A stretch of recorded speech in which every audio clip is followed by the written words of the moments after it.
Hola, bienvenidos a Observatorio Cotidiano.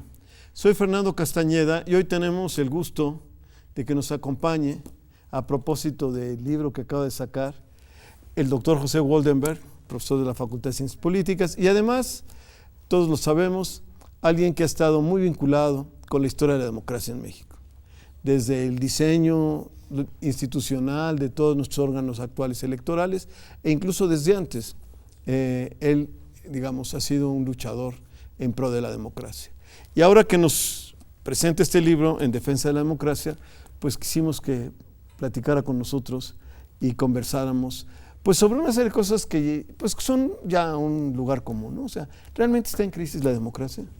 Hay títulos que dicen cómo las democracias mueren, cómo terminan las democracias, el pueblo contra la democracia. Son unos cuantos títulos hoy que circulan por todo el planeta. Bueno, primero, gracias por la invitación, Fernando. Es un gusto estar contigo, con tu auditorio. Y yo creo que lo que hay es una preocupación porque, a diferencia de hace algunos años, en donde la democracia parecía expandirse sin obstáculos, hoy creo que podemos constatar que en los diferentes continentes la democracia cursa por problemas muy diversos y que no es una estación terminal. Como toda construcción humana, como dice la portada del libro, pues la democracia puede fortalecerse, pero también puede reblandecerse e incluso puede desaparecer. Y yo creo que eso es lo que hace que hoy existe una muy vasta literatura sobre los riesgos que corre la democracia. Sus vulnerabilidades. Sus vulnerabilidades, incluso en el informe que presentó IDEA, hablando sobre si es o no lo suficientemente resiliente, ¿no? Sí, es decir, si puede asimilar, procesar y salir adelante de una serie de retos que están ahí instalados. Que además habría una cosa que matizar, yo supongo, en lo que tú estás diciendo, porque, digamos, puede ser más resiliente en Estados Unidos, por decirlo, ¿no? O en Inglaterra, ¿no? Son capaces de aguantar a un Donald Trump o un Boris Johnson, pero quizá nosotros no. Bueno, ese es un tema. Por supuesto. Es decir, puede haber como retracción en muchos países y una pérdida, digamos, ¿no? De democracia. Sí, y tiene que ver con la fortaleza de las instituciones y con la tradición del propio país. Por ejemplo, en muchos países del este europeo que habían girado en torno a la Unión Soviética, bueno, se dio lo que se llamó aquella primavera democrática que se extendió prácticamente por todos los países que eran parte del Pacto de Varsovia. Y sin embargo, hoy vemos en muchos de esos países pues fenómenos de una cristalización de autoritarismos como de Hungría, nuevo puño, como Hungría, ¿no? Es decir, el señor Orbán, que además llega a ser presidente, como un liberal, paulatinamente se va desplazando hacia posiciones muy xenófobas, muy chauvinistas, y el problema es que conecta con millones de votantes en Hungría y hoy es prácticamente la fuerza indiscutida. Entonces, creo que hay muy diferentes fenómenos y las vulnerabilidades tienen que ver con diferentes cosas. Por ejemplo, tú cuando te preguntas por qué ganó Donald Trump, dices, la respuesta es muy simple. Ganó 60 millones de votos, o sea, pues tuvo una votación. Hay una población en los Estados Unidos que realmente optaron por Donald Trump, ¿no? Sí, porque, bueno, lo que yo digo, hombre, si él fuera una persona impostada que no logra comunicar con la gente, pues sería un problema minúsculo. El problema de Donald Trump es con toda su misoginia, su racismo, sus desplantes, incluso su mala educación. A pesar de todo ello, o quizá por ello, logra conectar con franjas enormes del electorado. Es decir, 60 millones de votos no es cualquier cosa. Yo vi una vez una entrevista que le hicieron a una latina republicana que me llamó mucho la atención en la campaña de Donald Trump, porque me parece que son las cosas que a veces no observamos, ¿no? Vemos a estos grupos supremacistas que lo apoyan y esas cosas, pero que incluso en Estados Unidos no son tampoco una mayoría, ¿no? y esto que tú dices, a pesar de o quizá por, ¿no? A lo mejor a algunos sí les gusta, pero a otros en realidad a pesar de, y eso creo que es muy importante. Esta latina decía, y esto ya lo mencioné en varias ocasiones porque me parece muy representativo y algo que uno tiene que pensar bien. Esta latina le preguntan en CNN, ¿usted qué piensa? Porque acababa de pasar el incidente de que hicieron público una grabación en la que Donald Trump le dice a un amigo que una mujer, que un hombre poderoso puede manosear a una mujer, ¿no? Y esa mujer se va a dejar porque es un hombre poderoso, ¿no? Y entonces, bueno, esto corrió por todos los Estados Unidos y se lo preguntan a la mujer, a esta señora. Y esta señora dice, esas son cosas de hombre. El problema es quién va a quedar en la Suprema Corte de los Estados Unidos. Porque si queda una corte liberal, van a aprobar el aborto, van a aprobar, ¿no?, matrimonios del mismo sexo, etcétera. Van a apoyar esas cosas. O sea, es muy curioso. Hay una parte de gente que se pensaba que esas agendas pues ya estaban superadas, pero que en realidad no están superadas. Bueno, yo creo que a estas alturas es muy difícil decir que en cualquier tema está superado. Eso quisiéramos pensar. Es decir, después de lo que ha vivido la humanidad en el siglo XX, a uno le gustaría pensar que el racismo está totalmente acorralado, y no lo está. Por ejemplo, si algo ha desatado ahora los flujos migratorios, es precisamente ese racismo larvado que se convierte en defensivo y al mismo tiempo agresivo. Es decir, Orbán en Hungría, o los fenómenos en Polonia, o el crecimiento de la ultraderecha en muy diferentes países de Europa, tiene que ver con eso. Es decir, nos están invadiendo, vamos a perder nuestra identidad. A lo largo de los años hemos sido singulares, estas migraciones son inasimilables. Una argumentación que a mí me parece horrenda, pero el problema es que a muchas personas les suena como lo más natural y les suena como parte de su sentido común. Digamos, yo recuerdo una frase de este señor Orbán que se atrevió a decir, es que no queremos ser como París. Estaba haciendo alusión a que en París, pues en efecto, hay núcleos de migrantes, ¿no?, musulmanes de África Negra, etcétera, etcétera. No, los húngaros hemos estado como húngaros 1100 años, recuerdo que dijo. Y aquí no, aquí nada de... Bueno, esas pulsiones están ahí, y el problema es que hay quien las explota, y hay quien las explota y gana explotando esas pulsiones. Precisamente por eso, pues, pero es eso necesario dar la batalla me parece siempre. muy importante. ¿No crees que hay cierto cinismo o más cinismo? Siempre hay una dimensión cínica en el poder, digamos, ¿no? El poder tiene que ejercer ahí. Es un problema de grado también. Sí. ¿No? Pero hoy en día, por ejemplo, Trump, ¿no?, por ejemplo, Orbán, por ejemplo, muchos de estos líderes, la misma Marine Le Pen, ¿no?, que condena a su padre y dice que está en desacuerdo y todo, pero juega también con las xenofobias y todas estas cosas. No está de acuerdo con eso, con los judíos. El tema de los judíos se equivocó su padre, ¿no?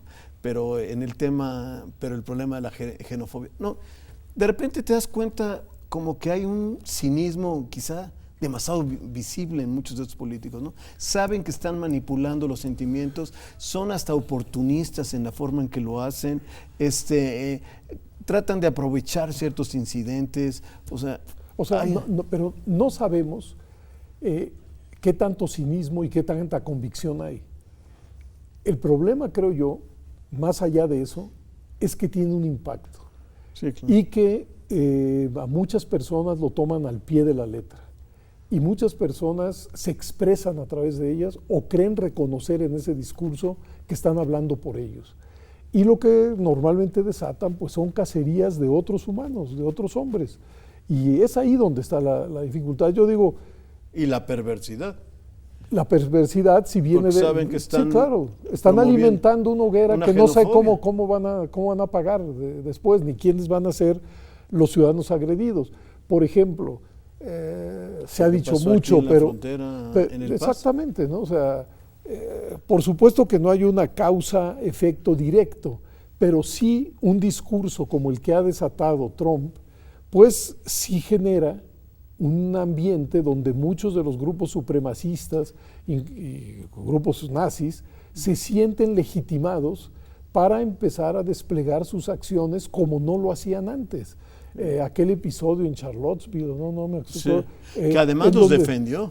No dices el de Virginia. Sí, donde él ni siquiera los condenó. Dijo, bueno, de los dos bandos había gente, había gente buena.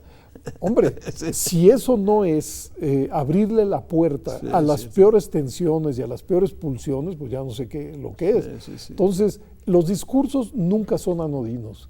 Los discursos, aunque el tipo que los emita sea absolutamente cínico y no cree en el discurso, de todas maneras dejan su impronta y de todas maneras... No, tienes toda la razón. Yo a lo que voy es que, digamos, quizá otros liderazgos completamente xenófobos y racistas fueron liderazgos quizá con más convicciones, lo que quiero decir. O sea, ahora saben que están jugando con fuego y lo hacen a pesar de, ¿no?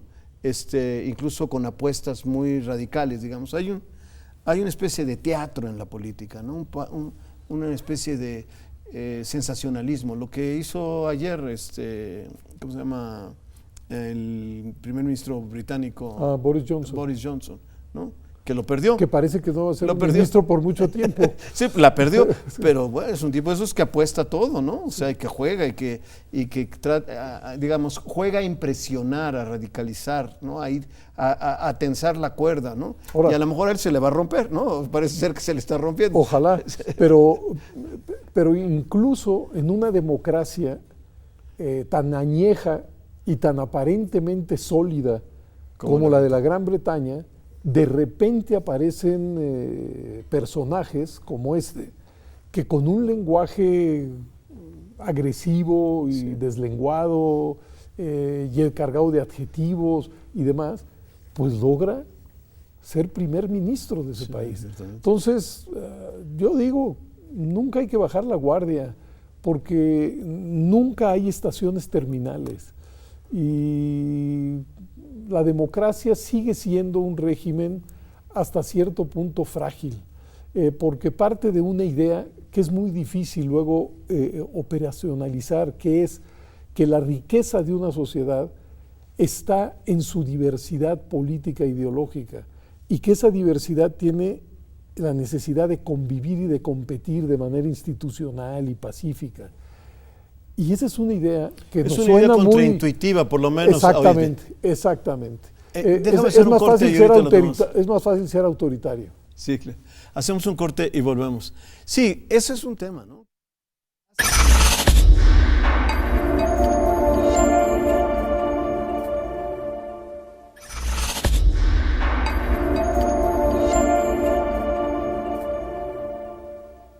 Bueno, estabas mencionando una cosa que me parece muy importante, que es cierto, y que conecta con cosas que tú tratas en tu libro. Yo creo que conecta con una cierta idea de la izquierda, sobre todo de la izquierda, que yo creo que se gestó en el siglo XIX y quizá a principios del XX, pero que en otras partes del mundo la izquierda empezó a abandonar. Esa idea del cambio radical, de que, digamos, de que hay un momento en la historia en que hay una ruptura y lo que viene después es histórica y moralmente superior, ¿no? En algún momento hay una verdad en proceso que tarde o temprano hará una realidad históricamente superior. Esto tiene muchas consecuencias, me parece a mí, y tiene muchas consecuencias con lo que tú decías de esta idea contraintuitiva. Entender que realmente vivimos con el poder, vivimos siempre en el poder, y que quizás es algo constitutivo de la agencia humana. Entonces es mejor buscar sistemas donde pueda haber equilibrios de poder, y no sistemas donde un día todo el mundo va a ser feliz porque el poder va a desaparecer y todo el mundo va a ser libre, ¿no? O va a estar en manos de los buenos de la película. Sí. Pero es más, yo creo que la gran contribución de la izquierda, la forja de democracias, es haber pasado precisamente el paradigma revolucionario al paradigma democrático. De la democracia, sí. Es decir, pero no todos, ¿estás de acuerdo? No todos, pero creo que si uno ve el mapamundi, pues la verdad es que la idea democrática ha ido avanzando, digamos, de manera bastante consistente. Y la enorme diferencia es la que tú apuntabas.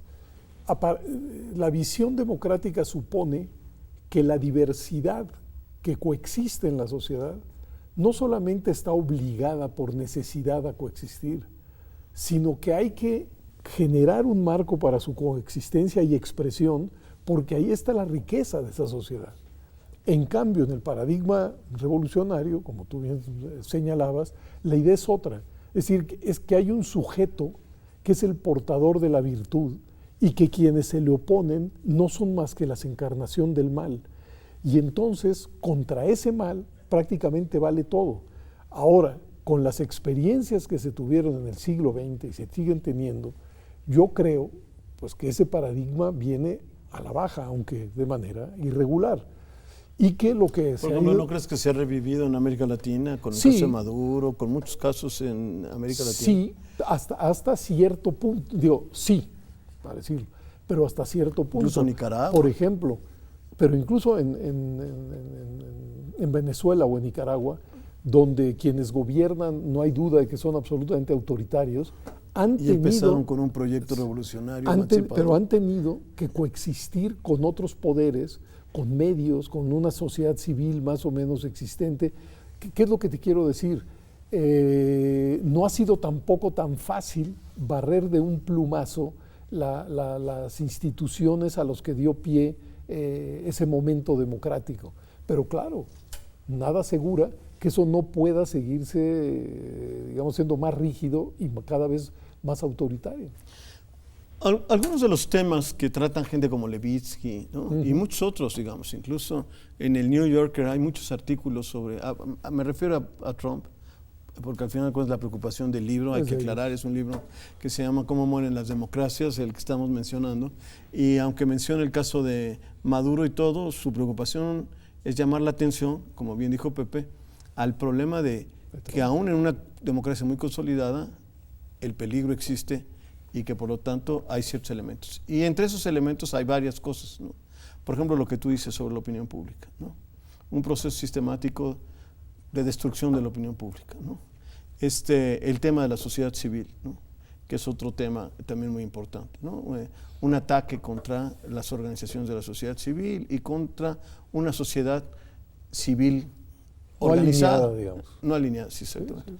Bueno, ¿tú crees que eso es algo que se está reproduciendo en todas partes? ¿Es un peligro en México? A mí de México me preocupa mucho eso. Es decir, que desde el propio gobierno, desde la propia presidencia, se estimulan conductas y se dan descalificaciones a muchos de los sujetos e instituciones que hacen posible la democracia. Enumero sin ninguna jerarquía. Cuando el presidente descalifica en bloque a las organizaciones de la sociedad civil, pues por supuesto, digamos, está descalificando a un mundo que es un mundo muy complejo, muy diverso, porque entre las organizaciones de la sociedad civil pues hay de todo, de chile, dulce y manteca, pero gracias a muchas de ellas, muchos temas han avanzado en México. Pienso, no sé, la despenalización del aborto en la Ciudad de México no hubiera sido posible sin los grupos feministas que lo impulsaron. Hoy existe una ley de acceso a la información pública que no hubiera sido posible si un grupo de periodistas y académicos no se reúnen y empiezan a empujar en ese sentido. Podría poner muchos ejemplos. Y de repente hay una descalificación de todo eso. Luego, tampoco es, creo yo, accidental que a todos los órganos autónomos del Estado, en el presupuesto, se baje el financiamiento. ¿Por qué? Porque también una y otra vez parece haber un desprecio hacia ese tipo de órganos que por su propia materia de trabajo tienen que estar fuera de la órbita del Ejecutivo. Es decir, quien organiza elecciones, que ve los asuntos de derechos humanos, la institución que está encargada de que los ciudadanos puedan tener acceso a la información pública, pues por supuesto que tienen que ser órganos autónomos del Ejecutivo. ¿Tú no crees que ahí hay una confusión o una visión antigua que es el Estado? Esta idea de separación de Estado-economía, ¿no? Que tanto Pero yo lo que creo dice nuestro presidente. Parece en un momento dado que él identifica Estado con el poder presidencial, ¿no? Sí. Y que entonces los órganos autónomos no son propiamente órganos de Estado, ¿no? O sea, hay una cuestión que no crees que de repente Más bien creo que hay una visión que los ubica como obstáculos para su gestión. precisamente por no estar alineados en la misma posición. Pero a veces, de vez en vez, también el presidente descalifica a los otros poderes constitucionales. Es decir, cuando la Suprema Corte ha fallado en un determinado sentido, también la ha descalificado. Cuando algunos medios de comunicación han sacado reportajes sobre determinados asuntos, esos medios son descalificados. Cuando el presidente dice que la justicia está por encima de la ley, bueno, pues es no entender que precisamente la autoridad en un régimen democrático debe estar sujeto a la ley, porque eso es lo único que le da garantías al ciudadano, pues, de no toparse con una autoridad ahora sí que arbitraria y discrecional y caprichosa, ¿no? Entonces, todos esos elementos pues sí generan, en mí por lo menos, preocupación, porque para bien o para mal, yo digo más para bien, en las últimas décadas México sí fue construyendo una germinal democracia, y creo que todos nos estamos acostumbrando a vivir en pluralidad, a que sea natural escuchar diagnósticos de diferente calibre y de diferente tendencia, y que cuando no había mayorías en el Congreso, pues a la necesidad de negociar y acordar. Es decir, como que el escenario de la vida política, pues por esa vía se había relajado, en el buen sentido de la palabra, porque habíamos logrado entender que no hay ningún sujeto, ningún partido que sea el poseedor de la verdad absoluta, porque eso es además imposible. Y no solamente es imposible, sino que quienes han pensado de esa manera han generado catástrofes enormes. Sí, claro, porque no existe esa totalidad, ¿no? Pues no. Bueno, la totalidad, decía Hegel, es lo único que existe, pero en realidad es muy difícil que alguien la pueda aprender completa, ¿no? Pues sí, ahora... A lo mejor tenía razón, pero ¿quién la puede comprender así? ¿Y quién puede expresar? Yo suelo pensar que Hegel hoy diría que parte de la totalidad es el pluralismo, que ahí está. No, eso claro, también. O sea, decir que solo el todo es realidad es simplemente que lo único realidad es el todo, es decir, pues lo que existe es toda esa cosa junta, lo demás son abstracciones, pero eso es como pensamos y como somos. Lo demás eso mismo es una abstracción, por cierto. Pero bueno.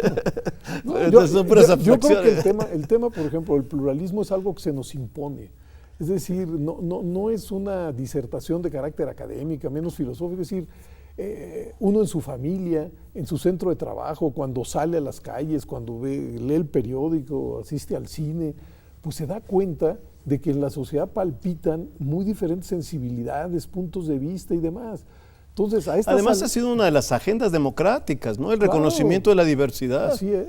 O sea, si algo cambió de la vieja democracia clásica, digamos, al estilo americano, al estilo inglés, etcétera, fue toda esa agenda que en los últimos 30 o 40 años lo que fue reclamando es precisamente que también se le reconociera a los grupos pequeños, a los diversos, a los que no eran parte del estándar. A los excluidos, a los perseguidos. Exacto. Hoy, digamos, por fortuna, ¿no? Yo creo que existe otra sensibilidad en el trato a eso que algunos llaman minorías. Digo algunos llaman minorías porque por ejemplo, hablan las mujeres y que son mayoría, ¿no? Pero en efecto, la democracia ha sido un sistema que puede cobijar esa diversidad y la puede cobijar de manera natural, y eso hace que la vida pues, sea una vida, digamos, con menos conflictos y que no existan grupos, por lo menos teóricamente, excluidos, perseguidos, anatemizados y demás, ¿no? No tenemos mucho tiempo, pero hay una parte que tú mencionas que me parece fundamental, que yo creo que es cierto y que no está según Bobbio, no está en la promesa de la democracia, pero que siempre la afecta, ¿no? O sea, la democracia no puede prometer crecimiento económico, ¿no? No puede prometer empleo, digamos. Y creo que uno de los grandes problemas, lastres que estamos viviendo, es realmente economías estancadas en todo el planeta, ¿no? Y estamos viviendo situaciones, sea que unas crecen y otras no, etcétera, el promedio es una situación de estancamiento. Y bueno, en el libro yo me pregunto cuáles son los nutrientes del desencanto con la democracia. Y digo, en el caso mexicano, yo creo que nuestra historia es en ese sentido muy elocuente. Digamos que en 1932-82 la economía creció a tasas muy importantes. Sí. Sus frutos nunca se repartieron de manera equitativa, pero la esperanza que se cumplía era que los hijos iban a vivir mejor que los padres. Yo estoy convencido que ese fue parte del lubricante del consenso pasivo con el autoritarismo mexicano. Es decir, la vida en términos materiales mejoraba, por lo menos. Una de las paradojas es que el proceso democratizado en México se da paralelamente a un no crecimiento o a un crecimiento mínimo de la economía. Y entonces la expectativa en muchas familias hoy es que los hijos van a vivir peor que los padres. Y no hay una inyección mayor de incertidumbre, de hartazgo, de desencanto que esa. Y por supuesto que esa situación impacta el aprecio o el desprecio en los sujetos que hacen posible la democracia, ¿no? Por eso este malestar, pues con los partidos y con los congresos y con los gobiernos y con todo lo que suene a política, porque pues hay como un metro para medir, ¿no? Que es cómo me va a mí, a mi familia y a mi entorno en materia económica. Claro. Lamentablemente se nos acabó el tiempo. Gracias, Fue Fernando, rápido, por la pero invitación. bueno, lo importante es que lean el libro y hay muchos más temas que están aquí adentro. Eso. Muchísimas gracias.